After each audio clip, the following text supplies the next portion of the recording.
Opa! Economia! E agora? E agora a gente vai falar de eleições.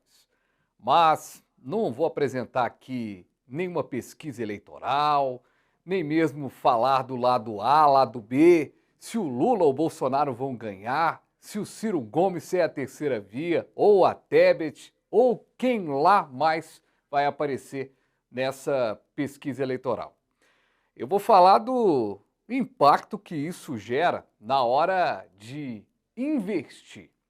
Será que o período eleitoral é um bom ou um mau período para se pensar no mercado?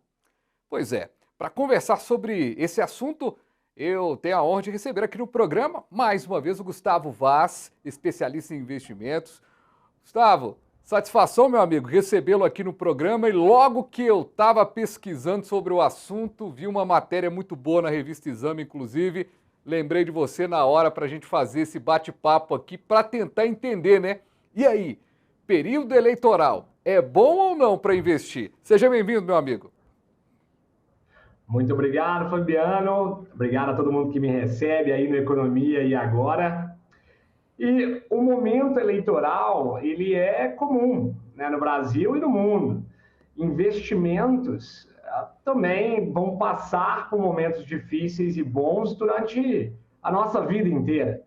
Não é somente a eleição que vai mudar isso, porque a gente até brinca bastante lá no mercado, na minha empresa, que notícia ruim ou notícia boa aparece quase que toda semana. Então, para tomar as melhores decisões de investimento, obviamente a gente tem que pensar em outros fatores, deixar um pouco menos a emoção sobre as eleições, tomar em conta sobre nossas decisões e focar mais nas partes que realmente importam. Pois é, mas assim, na prática, até coloquei aqui, né, porque a gente acompanha o tempo todo, até dia 2 de outubro ou até dia 28 de outubro, né, porque temos a possibilidade de um segundo turno. Aliás, está no caminho, né, se um candidato não tiver 50% mais um, vai para o segundo turno, então a gente tem aí a eleição acontecendo. Claro que a gente tem a eleição, né, Gustavo, dos deputados, a eleição para eleger os senadores, a de governador, mas a que mobiliza mesmo a economia, é claro, é a eleição presidencial. E a gente nunca teve um cenário tão polarizado, né? Eu acho que a gente tem vivido polarização desde 2014 bem forte, mas esse ano é um ano em que todo mundo já imaginava esse confronto entre os dois candidatos. Em 2018 acabou não acontecendo e agora em 2022, que é são candidatos que levam emoção, tem torcida organizada, é toda uma questão ali. Realmente são dois candidatos gostando ou não dos dois, tendo restrição ou não aos dois, são dois oponentes que têm realmente uma margem de eleitorado muito grande. E aí, lendo a respeito, eu percebendo que, na prática, e aí eu quero muito a sua ajuda para a gente analisar isso aqui juntos, tanto o Luiz Inácio Lula da Silva, ex-presidente da República, quanto o Jair Messias Bolsonaro, que é o atual presidente, para o mercado, eles não são de todo ruim, porque eles já são conhecidos. Tanto o Lula quanto o Bolsonaro já são conhecidos. Esse fator conhecimento do candidato nesse cenário já ajuda um pouco a criar menos instabilidade no processo? Claro, com certeza. A gente tem que entender sobre o mundo de investimentos como um todo. Ele não é uma coisa só, ele tem segmentos diferentes com objetivos diferentes, né? Então, a renda fixa, por exemplo, ela é um investimento voltado à parte dos juros. Então, ela tem muito mais relação à questão inflacionária. Agora, se eu estou falando do mercado de bolsa de valores, e aí eu estou falando de ações, fundos imobiliários, entre outros, isso tem um viés específico emocional, em cima de incertezas, em cima de, às vezes, alguma coisa que eu não consigo prever. Tem até uma frase bastante conhecida no mercado, que é bicicleta que não anda, cai. Ou seja, se o mercado também de bolsa de valores está muito lento, sem muita direção, as pessoas ficam ansiosas, começam a vender seus ativos, empurram o preço para baixo, né? Então, o que eu acabo colocando? Se existe uma previsibilidade sobre como cada pessoa ou governante que está ali tomando as decisões para o Brasil, a gente já sabe mais ou menos qual é o direcionamento de cada um deles, fica mais fácil de saber o que pode acontecer. Então, facilita a minha tomada de decisão.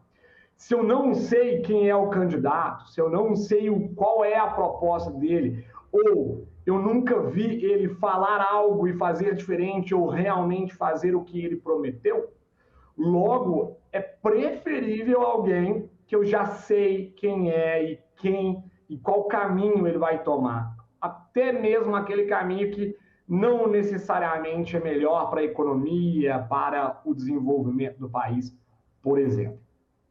Então, nesse aspecto, acho que a minha teoria aqui que eu trabalhei aqui para a gente discutir, ela faz todo sentido, né? Porque você tem um candidato que foi presidente da República e o outro que é o presidente da República, e nesses dois cenários o mercado financeiro aconteceu, não tivemos, né, tantos desequilíbrios, né? Porque eu acho que essa eleição, para quem é o investidor, para quem é essa questão toda, né, que está lidando ali com o capital, ele quer saber o que na prática, o que ele quer. Acho que a grande pergunta para quem não investe, que está acompanhando o programa, é o que o mercado olha para o presidente da República e espera dele. O que um presidente da República não pode fazer para, de certa forma, comprometer aí a relação econômica, e que é uma relação também muito subjetiva, né? É uma relação quase que, vamos dizer, é um campo minado, né? O presidente da República com a equipe de economia, uma ação pode fazer com que o mercado pense de um jeito. Então, assim, o jeito que um candidato vai dizer que vai fazer com a Petrobras, por exemplo, é uma situação que o investidor fica de olho, porque eu já ouvi muita gente falando: se fulano ganhar, eu vou tirar meu dinheiro das minhas ações, vou vender as minhas ações da Petrobras. Se fulano continuar, eu vou fazer o investimento tal e vou comprar ações. Tudo isso é na subjetividade ou tem algo concreto? Ótimo, ótima pergunta. Então, vamos lá, eu vou me ater aqui à parte de bolsa de valores, tá? Se precisar falar de renda fixa depois, a gente também pode entrar nesse assunto. Mas como você citou a Petrobras aí, eu vou ficar nesse campo de bolsa de valores. Então, o que acaba acontecendo? Eu vou colocar aqui dois pontos. Um é o fundamento da empresa, que é o mais importante. Independente de quem é o presidente eleito ou quem pode ser, o que importa é se aquela empresa é lucrativa ou não. E se essa empresa continuar crescendo e ela é uma empresa lucrativa, dessa maneira existe uma constância, obviamente no longo prazo, que é de crescimento também daquele patrimônio investido. Só que no curto prazo, na bolsa de valores, o que acaba por acontecer é uma intensificação das tomadas de decisão em cima das emoções. Então, o que a gente acaba vendo, e aí eu escuto até mesmo dos clientes muito do que você colocou, se tal presidente entrar, eu não quero mais ter as ações, vou vender tudo. O que é uma decisão, eu entendo o receio, mas é uma decisão que a gente considera equivocada. As pessoas precisam ser menos emocionais ao tomar as suas decisões, principalmente em bolsa de valores, e focar mais no que tem de concreto e que pode ser realizado. E aí você fez uma pergunta. Tá, e o que o presidente não deve fazer? E isso de acordo com o mercado, obviamente, para a evolução de uma empresa dentro do mercado econômico, né? Da nossa economia, do desenvolvimento do país. Então, são algumas pequenas regrinhas. Qual? Evitar a inflação, por exemplo. Porque se tem inflação no país, o custo operacional de qualquer empresa também aumenta. E se o custo operacional aumenta, eu tenho dificuldade de repassar isso na minha lucratividade. O que isso gera? Pode gerar demissões, pode gerar um monte de efeitos em dominó que é bastante ruim, e isso afeta diretamente a precificação deste ativo na Bolsa de Valores. Então, decisões como, por exemplo, eu não vou respeitar o teto de gastos. Isso é muito ruim, porque o teto de gastos do governo, automaticamente, ele deixa implícito que eu vou precisar também de mais recursos para o governo. Como que o governo faz isso? Aumentando imposto. Se ele aumenta imposto, também gera um aumento nos custos, que gera inflação. Então, isso é extremamente importante de entender. Ficou claro mais ou menos essa parte?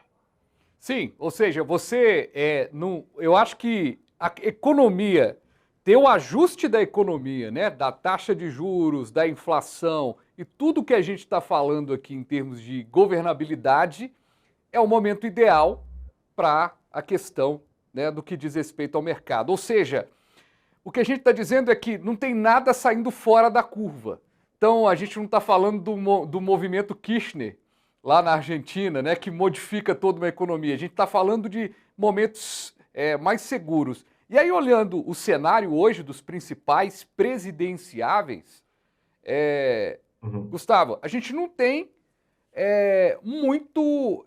assim, dizer que não tem o que se preocupar em falando de política é sempre complexo. Mas em termos de mercado financeiro, a gente não vê uma questão, você não vê um candidato com uma proposta tão mirabolante de mudar o cenário da economia, não, né? Então, esse é o complicado. Eu vou tentar ser o menos político possível aqui, ou seja, não colocar o meu viés nessa questão. Mas é importante todo mundo perceber que existem, obviamente, também os planos de cada presidenciável, e é importante todo mundo ler o que está escrito ali, e não só isso, prestar atenção nas falas específicas desses presidenciáveis frente às políticas econômicas dele. Então, por exemplo, alguém que disser controle do câmbio, isso é extremamente complicado, né? O que você falou aí, citou a questão da Argentina. A Argentina, um dos maiores problemas dela é justamente o controle cambial. É algo horrível, porque isso acaba criando uma dificuldade de precificação de ativos que são comercializados internacionalmente. Mas a gente também tem, por exemplo, outros problemas que podem surgir se alguém falar, por exemplo, de controle de preço, seja qualquer que for ele. Se você tenta controlar o preço de algum ativo, o que você tem por consequência é exaurir aquele ativo. Né? Seja ele um comestível dentro do supermercado. Vou estabelecer uma tabela de preço no supermercado. É péssimo isso, porque o produtor perde o incentivo de produzir aquele produto. Tem presidenciáveis, não só um, mas vários, que falam também, por exemplo, sobre o controle do preço do petróleo. Isso é extremamente complicado.